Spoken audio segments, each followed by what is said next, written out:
আছে। বন্ধুগণ, আপনারা পত্র পত্রিকায় খুললেই দেখবেন সারা দেশে কি ধরনের কোলাহলপূর্ণ দেখা যাচ্ছে।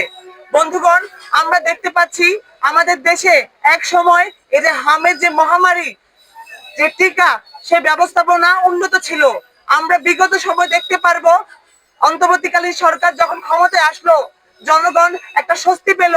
দীর্ঘদিনের স্বৈর শাসন অবসান ঘটে একটি সুস্থ ধারার বাংলাদেশ ফিরে পাবে, যেখানে আমাদের কোমলমতি শিশু থেকে শুরু করে সকল স্তরের মানুষ সুন্দরভাবে বেঁচে থাকতে পারবে, তাদের অধিকার নিশ্চিত হবে। কিন্তু আমরা দেখলাম এই মহামারীর এই আন্দোলনের পরবর্তী সময় আমাদের যে অন্তর্বর্তীকালীন সরকারের যে উপদেষ্টা, স্বাস্থ্য উপদেষ্টা, সেই জায়গায় তারা এই স্বাস্থ্যের যে অব্যবস্থাপনার কারণে আজকে আমরা দেখতে পারবো 400-রও অধিক শিশু আজকে জীবন দিতে হলো। আজকে 400-র অধিক মার কোল হারা হলো।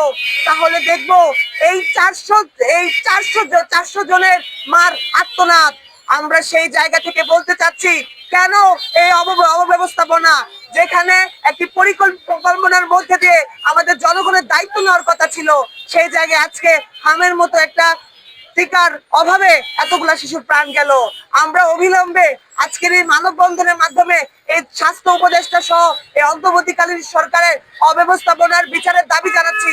এবং বন্ধুগণ, আপনারা জানবেন এখন অবধি হাজার শিশুরা আজকে হামের উপসর্গ দেখা যাচ্ছে, তারা এখন হাসপাতালে ভর্তি আছে। আমরা বলতে চাচ্ছি, আজকে গত 12ই ফেব্রুয়ারি বাংলাদেশে একটি অবাধ, একটি সুষ্ঠু নির্বাচন হয়েছে, একটি নির্বাচিত সরকার এসেছে।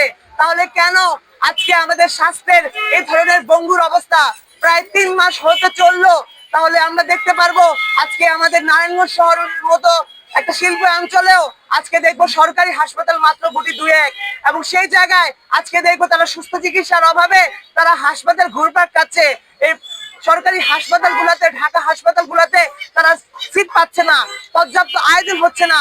তাহলে বলতে চাই, শুধু অন্তর্বর্তীকালীন সরকারের ত্রুটি দেখলে হবে না, তার সাথে আমাদের স্বাস্থ্যের যে বেহাল দশা সেটাও দেখতে হবে।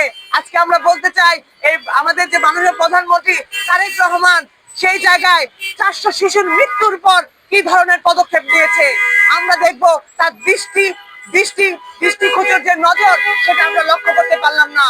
বন্ধুগণ, আমরা দেখতে পাচ্ছি অনেক দরিদ্র পরিবারের সন্তানরা সুচিকিৎসার অভাবে তারা চিকিৎসা করাতে পারছে না।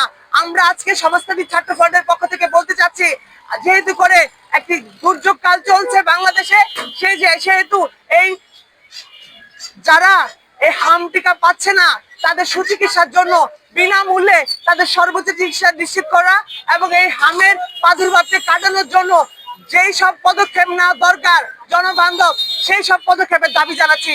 এবং একই সাথে এই অন্তর্বর্তীকালীন সরকারের অব্যবস্থাপনার বিরুদ্ধে এই বর্তমান সরকারের পক্ষ থেকে হস্তক্ষেপ কামনা করছি। এবং আপনারা যারা শুনছেন, যারা দেখছেন, তাদের সকলকে এই প্রাদুর্ভাব, এই মহামারীর কালে আমাদের সকল স্তরের মানুষের একটা অংশগ্রহণ এবং সহযোগিতামূলক আচরণ কামনা করছি। সবাইকে সমাজতান্ত্রিক ছাত্র ফ্রন্টের পক্ষ থেকে পুনরায় ধন্যবাদ জানিয়ে আজকের মতো আমাদের মানববন্ধন কাজ